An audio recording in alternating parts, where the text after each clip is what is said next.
Dear ICSE and IAS student 2022 के board examination वाले history और सिविक्स के क्वेश्चन पेपर एमसीक्यू का हम लोग प्रैक्टिस कर लेते हैं कि एग्जैक्ट क्या आंसर होंगे। फर्स्ट क्वेश्चन है minimum age for the membership of Lok Sabha is, तो इसका एग्जैक्ट आंसर होगा 25 ईयर्स। 25 ईयर्स लोकसभा का है, ये लोकसभा लोअर हाउस होता है। सेकेंड है हु डिसाइड्स वेदर और bill is money bill or not, इसका डिसीजन किसके हाथ में होता है? हमारे पार्लियामेंट में। तो हमारे पार्लियामेंट में लोकसभा के जो चेयरमैन है उनके ये अधिकार क्षेत्र में होता है। थर्ड है interval between two consecutive session, ये पार्लियामेंट्री सेशन की बात कही जा रही है, लोकसभा और राज्यसभा के बारे में है। शैल बी कितने होते हैं? तो यहां पर इसका जो एग्जैक्ट आंसर है लेस देन 6 मंथ, 180 डेज से ज्यादा कभी नहीं होने चाहिए, यदि आपके लिए ऑप्शन हो सकता है। फोर्थ नंबर क्वेश्चन है dash is a formal proposal made by a member starting or stating that the house should take up some particular matter of public importance. यहां पर इसको क्या कहेंगे? पब्लिक इंपॉर्टेंस के किसी मैटर को लेकर हाउस है इसको गंभीरता से ले और कोई मेंबर के रिक्वेस्ट पर उसकी बातों को फॉर्मली सुना जाए, तो इस एक्ट को हमारे जो पार्लियामेंट में उसको मोशन कहते हैं। इसको प्रस्ताव भी हम लोग हिंदी में बोलेंगे। और फिफ्थ क्वेश्चन है which of the following motion lead to interruption of normal business of the house. House means Lok Sabha या राज्यसभा की बात की जा रही है, इसका नॉर्मल बिजनेस होता है डिफरेंट इंपॉर्टेंस और पब्लिक इंटरेस्ट मैटर पर डिस्कशन करना, बजट वगैरह को पास करना। तो उसमें इंटरप्शन हो गया तो उस कंडीशन को क्या कहेंगे? तो उस कंडीशन के लिए एडजॉर्नमेंट मोशन होता है, ADJOURN। एडजॉर्न मतलब वैसे भी होता है कि स्थगन प्रस्ताव, इसको हिंदी में कहते हैं, और इंग्लिश में एडजॉर्नमेंट मोशन। सिक्स क्वेश्चन है dash is moved by the opposition in Lok Sabha. यहां पर आपको कौन सा एक प्रपोजल है जिसको अपोजिशन है लोकसभा में ला सकता है? रिजोल्यूशन है, ये नहीं ला सकता है, दोनों को मिलकर लाना होता है। फिर है नो कॉन्फिडेंस मोशन। यहां पर नो कॉन्फिडेंस मोशन जो रूलिंग पार्टी है या गवर्नमेंट है इसके अगेंस्ट में ला सकता है, तो यह एक सही ऑप्शन है। बाकी प्रोरोगेट ऑफ हाउस ये भी कुछ नहीं आपके पास है, एडजॉर्नमेंट ऑफ हाउस ये कभी कर ही नहीं सकता है। यहां पर आपको 3 ऑप्शन सही है। Normal business of house is interrupted in dash motion, किस मोशन में आपको normal business of house interrupt होता है? तो अभी मैंने बताया है ऊपर वाले क्वेश्चन में कि एडजॉर्नमेंट मोशन होता है, और इसको एडजॉर्नमेंट में डी साइलेंट है, तो इस बात को याद रखेंगे। अब है 8 number question dash is a fresh demand made by government if amount authorised for the current financial year is not sufficient. जब सफिशिएंट नहीं है, करंट फाइनेंशियल ईयर बजट से संबंधित है, तो एक अमाउंट को ऑथराइज करने के लिए जो कि डिमांड किया जाता है गवर्नमेंट के द्वारा, इसको क्या कहते हैं? तो ये बजट तो आपको एनुअल डिमांड हो जाएगा, ये वोट भी नहीं होगा। रिजर्व फंड ये आपके पास गवर्नमेंट ऑफ इंडिया और आरबीआई के पास ऐसा कुछ प्रोविजन होता है। तो यहाँ पर सप्लीमेंट्री ग्रांट जो गवर्नमेंट मांगती है और इसके लिए लोकसभा में ये बात जाती है, और ये करंट फाइनेंशियल ईयर में जब पैसे की ज्यादा सरकार को जरूरत होती है तो मांगता है। अब complete analogy, complete given analogy है कि लोकसभा हाउस ऑफ पीपुल आपके पास कहते हैं क्योंकि ये लोअर हाउस है। राज्यसभा किसको कहते हैं? हाउस ऑफ कॉमन्स नहीं है भैया। हाउ काउंसिल ऑफ स्टेट, यहाँ पर तो एक काउंसिल ऑफ स्टेट है, यहाँ पर स्टेट से रिप्रेजेंटेटिव चुन के आते हैं। लेजिस्लेटिव काउंसिल तो स्टेट में होता है। और फेडरेशन तो है नहीं, स्टेट का संघ तो बन नहीं रहा है, तो ये भी गलत हो गया। आपके पास एग्जैक्ट और करेक्ट ऑप्शन ए है। 10th there were many causes that led to the uprising of 1857 से है। तो हु इंपॉर्टेंट रोल प्लेड हुआ था लॉर्ड डलहौजी इज इनकरेक्ट। यहाँ पर लॉर्ड डलहौजी के समझ में इनकरेक्ट ऑप्शन क्या है? Doctrine of lapse. तो ये डॉक्ट्रिन ऑफ लैप्स था, इसको उसने लाया था लॉर्ड डलहौजी ने। एनेक्सेशन ऑफ अवध, अवध को miss behaviour, miss conduction, miss governance के आधार पर डलहौजी ने हड़प कर लिया था। डॉक्ट्रिन ऑफ लैप्स मतलब हड़प लेना, उसको ब्रिटिश गवर्नमेंट में या कह लीजिए कि ईस्ट इंडिया कंपनी में मिला लेना था।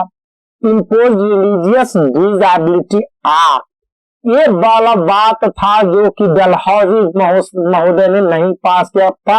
ये लॉर्ड डलहौजी गवर्नर जनरल नहीं थे, ये वायसराय थे आपको।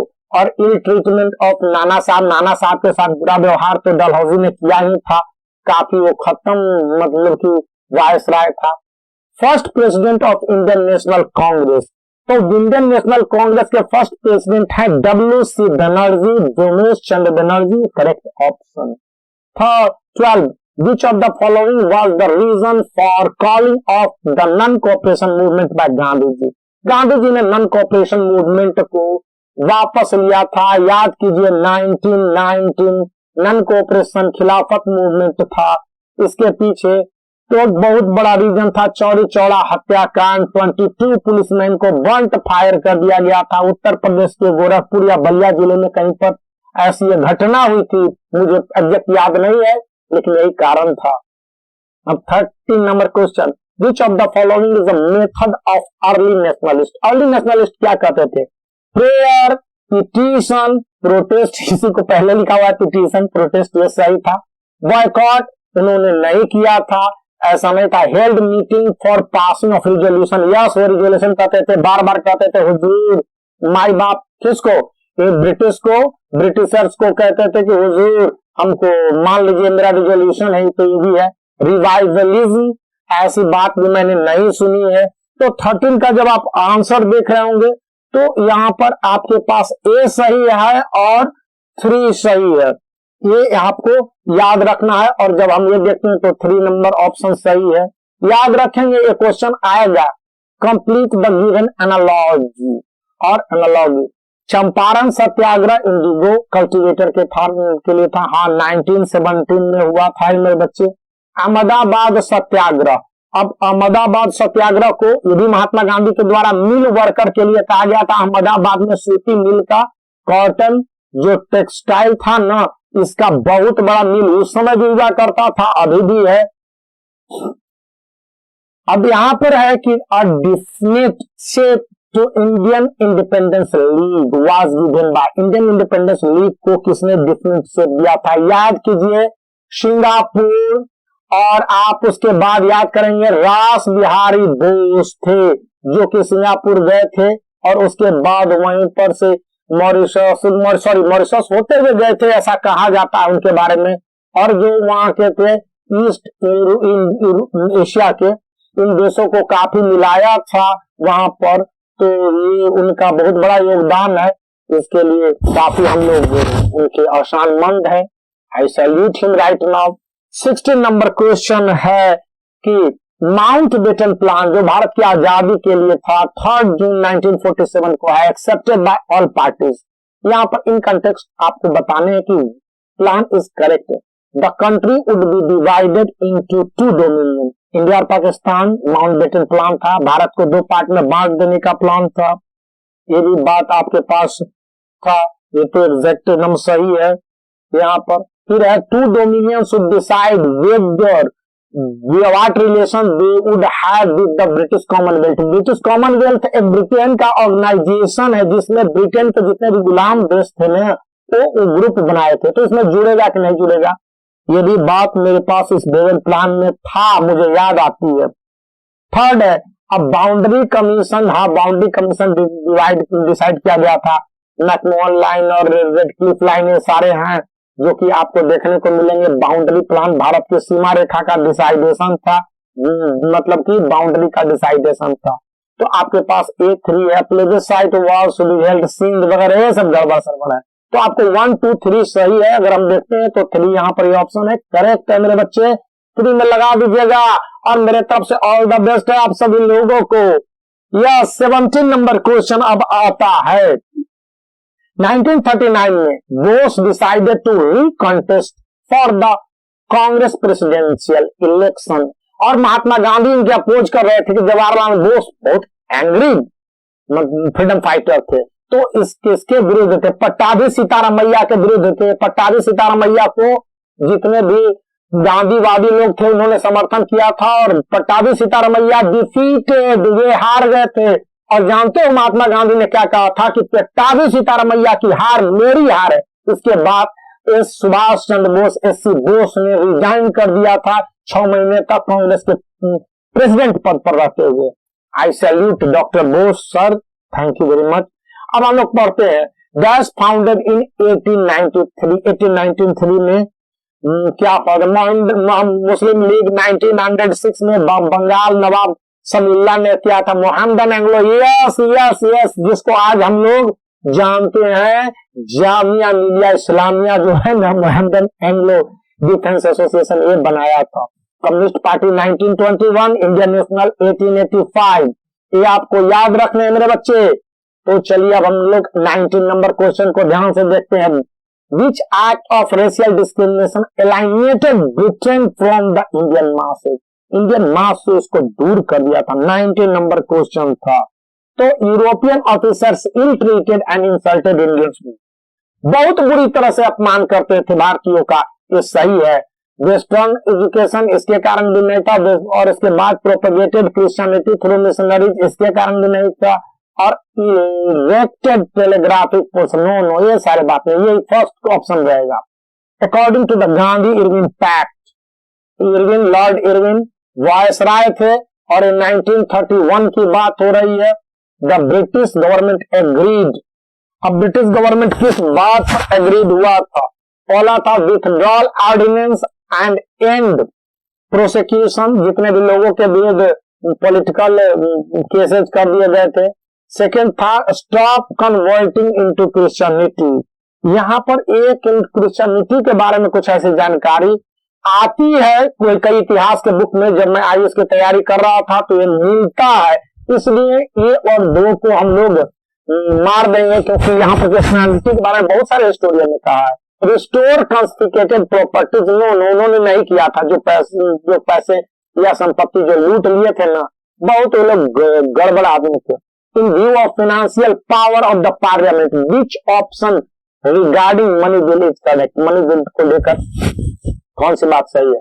Chairman of Rajya Sabha decide whether, no, Lok Sabha, chairman of Lok Sabha decide whether a bill is money bill or not. Always remember, money bill must be recommended by the president. यहाँ पर अब जब प्रेसिडेंट के अधिकार की बात करते हैं तो ये गलत है, तो यहाँ पर है विच इज इनकरेक्ट, बाकी सब तो प्रेसिडेंट को रिकमेंड करना ही हो गया। मनी बिल लोकसभा में ही केवल इंट्रोड्यूस होता है, राज्यसभा 14 दिन तक विचार कीजिए, नहीं कीजिए पास हो जाता है। यदि इसको हम लोग पूरे को खारिज नहीं कर सकते क्योंकि ये तो इनकरेक्ट है, इसलिए ए करेक्ट ऑप्शन है। Which of the following is an exclusive power of Rajya Sabha, जो राज्यसभा को है लोकसभा को नहीं है। बहुत बड़े क्वेश्चन सॉरी। तो यहाँ पर आप देखेंगे कि नेशनल इमरजेंसी जब भी होगी ना, तो नेशनल इमरजेंसी के दौरान और लोकसभा नहीं काम कर रहा होता है, तब तो हमारे पास एक ही हाउस है, that is called Rajya Sabha, permanent house होता है। राज्यसभा को रूल ऑफ यूनियन पार्लियामेंट कहा जाता है। हमारे यहाँ यूनियन पार्लियामेंट मतलब होता है लोकसभा, राज्यसभा एंड प्रेसिडेंट। यहाँ पर प्रेसिडेंट, यहाँ पर अगर लोकसभा नहीं वर्क कर रहा है तो राज्यसभा ही हमारा हाउस माना जाता है, या इसी को माना जाता है main representative. 23rd number question है, which of the following circumstances lead to adjournment of houses? House हमारे यहाँ जो लोकसभा या राज्यसभा या दोनों का एडजॉर्नमेंट मतलब होता है स्थगन, रोक देना। इसके कारण कौन कौन से सर्कमस्टांसेस हो सकते हैं देखते हैं। After the business day is incomplete, नहीं इनकम्प्लीट होगा तो हाउस कभी एडजॉर्न नहीं होगा, कंटिन्यू रहेगा। The death of a sitting or ex member of the house, जब भी डेथ होता है ना किसी भी एमपी और एमपी का, तो उस समय हाउस आपको एडजॉर्न हो जाएगा, उसके बाद ये हाउस नहीं चलता। ये बहुत बुरा मतलब कि कह सकते हैं, हमारे यहाँ है रूल लेकिन ऐसा है। 24 नंबर क्वेश्चन है, which of the following proposal of Gandhi Irwin pact is incorrect? Gandhi Irwin pact हुआ था 1931 में, तो ये कौन सा बात इनकरेक्ट है? यहाँ पर हम लोग देखते हैं withdrawal of ordinance issued by British government. British government ने इशू किया था और उसको ऑर्डिनेंस को वापस लेने के लिए था। ये बात सही है इंडियन नेशनल कांग्रेस की एक्टिविटीज को लेकर। यहाँ पर था restoring of confiscated property of the Congress man. ये भी बात आपको सही है। इस कहा गया था कि जितने पॉलिटिकल यहाँ पर कांग्रेस मैन की जगह आप कह दीजिए कि पॉलिटिकल पर्सन थे उनका, या फ्रीडम फाइटर्स थे इंडिया के, इनके लिए the removal of salt tax में यही तो हुआ था 1930 में सिविल डिसोबीडियंस मूवमेंट। याद रखना है। तो ये भी बात हमारे पास सही है। लेकिन ये फोर्थ है constituent civil disobedience movement achievement of nationalism. ये नहीं, नेशनलिज्म के बारे में कोई बातचीत नहीं हुई थी, इसलिए ये आपके पास ऑप्शन है जो कि ये आपके पास इनकरेक्ट ऑप्शन है मेरे बच्चे, याद रखना है। 25 नंबर क्वेश्चन है कि what is the main demand of Muslim deputation which met lord Minto 1906 में। 1906 जब मुस्लिम लीग का फॉर्मेशन हुआ था, और ये मुस्लिम लीग का फॉर्मेशन कहाँ हुआ था? ढाका में। वहां के नवाब थे समीउल्लाह, उन्होंने किया था। तो ये था the Muslim to be granted the right to elect their own representative. Special representative की बात की थी on the basis of a separate electorate. अलग उनके इलेक्शन क्षेत्र बना दिए जाए इंडिया में, ये डिमांड थी और ये सही बात है। बाकी अब तो गड़बड़ी है, एक ही ऑप्शन हमारे पास सही रहना है और इन ट्रिक को याद रखेंगे। अब है हमारे पास कि what do you understand by federal structure of the government. Government का फेडरल स्ट्रक्चर क्या है? All the power of administration lies with the centre. एकदम करेक्ट यहाँ पर लगता है कि पावर तो सारी है फेडरल स्ट्रक्चर में, लेकिन फेडरलिज्म मतलब होता है पावर का डिस्ट्रीब्यूशन। सेकेंड है यूनियन ऑफ सॉवरेन ग्रुप्स और state United for certain common purposes. ये भी फेडरलिज्म के खिलाफ है, इसलिए ये दोनों चीज गड़बड़ है। थर्ड है कि a method of dividing power. Yes, power sharing होता है। पावर शेयरिंग याद रखना है, पावर शेयरिंग फेडरलिज्म। और यहाँ पर फेडरल स्ट्रक्चर मतलब कहा जा रहा है कि फेडरलिज्म। तो ये फेडरलिज्म की बात की जा रही है, याद रखने। Which was the question highest rank of a native सिपाही कुड, राइट। ब्रिटिश या कॉलोनियल पीरियड की बात की जा रही है कि सिपाही कहां तक बढ़ सकता था। तो ये सूबेदार तक ही बढ़ सकता था, उससे ज्यादा सब ब्रिटिश ऑफिसर या यूरोपियन पर्सन ही बनते थे, ठीक है ना। अब है हमारे पास 28 नंबर क्वेश्चन की economic reform did the early Congress leader demanded regarded industry. कौन सा इकोनॉमिक रिफॉर्म चाहता था कांग्रेस? यहाँ पर जब हम देखेंगे तो ये बहुत सारे वो तो इकोनॉमिक रिफॉर्म चाहते थे, लेकिन जो उनका सबसे बड़ा डिमांड था कि इंडस्ट्रियल ग्रोथ इंडिया में हो, और जो भी यहाँ के थ्रू ट्रेड प्रोटेक्शन मतलब भारत से गुड बाहर बेचे जा रहे थे, भेजे जा रहे थे, उस पर हेवी टैक्स लगा देता था ब्रिटेन, लेकिन बाहर से जो गुड्स इंडिया में आते थे उस पर कोई टैक्स नहीं था। तो ट्रेड प्रोटेक्शन की बात कही गई थी। दादा भाई नेहरू ने एक बुक भी लिखी थी, and British poverty and un British rule in India, दादा भाई नेहरू। बंगाली वीकली, राजा राम मोहन राय बहुत बड़े हमारे फ्रीडम फाइटर से पहले के थे, अर्ली नेशनलिस्ट में गिने जाते थे। तो उन्होंने एक बुक चलाई थी जिसका नाम था संवाद कौमुदी। फिर title of the father of nation given by Mahatma Gandhi को फादर ऑफ नेशन किसने कहा था? अरे भाई बहुत फेमस है, एस.सी. बोस, सुभाष चंद्र बोस। इनको रिगार्ड किया जाना चाहिए, आवर ऑनरेबल और ऑनेस्ट, बहुत काबिल हमारे फ्रीडम फाइटर थे। Who decide the salary and allowance of MP, minister, जज ऑफ सुप्रीम कोर्ट। इसको ये डिसाइड करने का अधिकार पार्लियामेंट को, contemporary and auditor general audit करता, फाइनेंस मिनिस्टर को भी नहीं है, प्रेसिडेंट ये भी नहीं है। अब है हमारे पास करेक्ट ऑप्शन को हम लोग मैच करना है। तो ज्योतिबा फूले सत्यशोधक समाज को बनाए थे। राजा राम मोहन राय था जिन्होंने की फादर ऑफ इंडियन रिनेसा कहा जाता है। रिनेसा मतलब भारत के पुनर्जागरण के प्रतीक या भारत में एजुकेशन को बढ़ाने का बहुत बड़ा श्रेय होता है, इसलिए इंडियन रिनेसा के इनको फादर कहा गया है। फिर आपके पास दयानंद सरस्वती, डीएवी याद रखिएगा, आर्य समाज, डीएवी स्कूल सब चलते हैं ना, इसी के हैं। और स्वामी विवेकानंद रामकृष्ण परमहंस के शिष्य, और उनके कोलकाता में वेलूर मठ है उनका, कोलकाता के नियर है। तो अब आप इसके करेक्ट ऑप्शन को तो देख लेंगे, तो ये करेक्ट ऑप्शन है मेरे बच्चे। अब इस पैसेज को पढ़ना है। इंडियन नेशनल कांग्रेस जो कि 19 दिसंबर 1929 को है, पूर्ण स्वराज की मांग करते हैं। लाहौर सेशन है जहां पर कि पंडित नेहरू जाते हैं। तो इसके आधार पर आपको कुछ क्वेश्चन के आंसर देने हैं मेरे बच्चे। फर्स्ट क्वेश्चन यहां पर आता है जो कि A 1929 session of Indian National Congress is significant in the history of freedom movement because यहाँ पर था attainment of self government decided by the objective of Congress। पहली बार कहा गया था सेल्फ गवर्नमेंट, हम लोग स्वराज की बात पहली बार कांग्रेस के स्वराज्य की बात हम लोगों ने कांग्रेस के मंच से किया था, खुल के किया था। तो ये अटेनमेंट ऑफ नो ये गलत हो गया, अटेनमेंट ऑफ पूर्ण स्वराज की बात की। तो स्वराज में बोल रहा हूं ना, तो यहां पर दिया गया ऑप्शन याद रखिएगा, आप गलती ऐसे नहीं कीजिएगा। ये बी ऑप्शन सही है मेरे बच्चे, कंप्लीट रूल था। ये ऑब्जेक्टिव सेल्फ गवर्नमेंट में बात किए गए, तो सेल्फ गवर्नमेंट को अभी भी गड़बड़, ये वाला नहीं, 2 ऑप्शन सही होगा। That was the president of Lahore session, Pandit Jawaharlal Nehru. आपको 1929 लाहौर में परहैप्स रावी नदी है, और उसके बाद सी का ऑप्शन है कि who among the following drafted declaration of independence pledge. Pledge मतलब हम लोगों ने शपथ ली थी कि अब भारत को आजादी दिलाने का, तो ये था महात्मा गांधी, इन्होंने कहा था। अब है कि आइडेंटिफाई द पूर्ण स्वराज रिजोल्यूशन। पूर्ण स्वराज रिजोल्यूशन ये क्या है? तो पूर्ण स्वराज रिजोल्यूशन के लिए हमने ऑब्जर्व किया था 26 जनवरी एज इंडिपेंडेंस डे।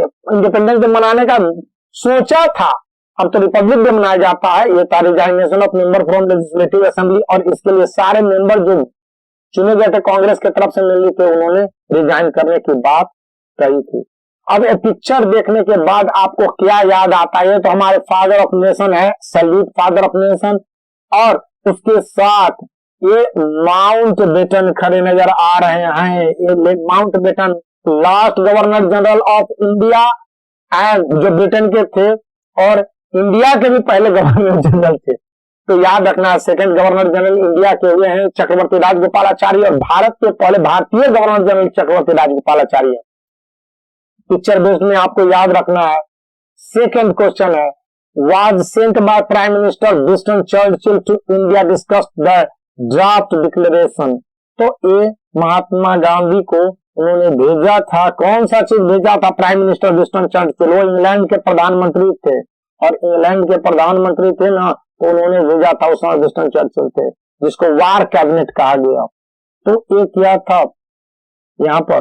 तो आप देखेंगे कि India should be granted complete independence, और India should be given dominion status, India should be practised.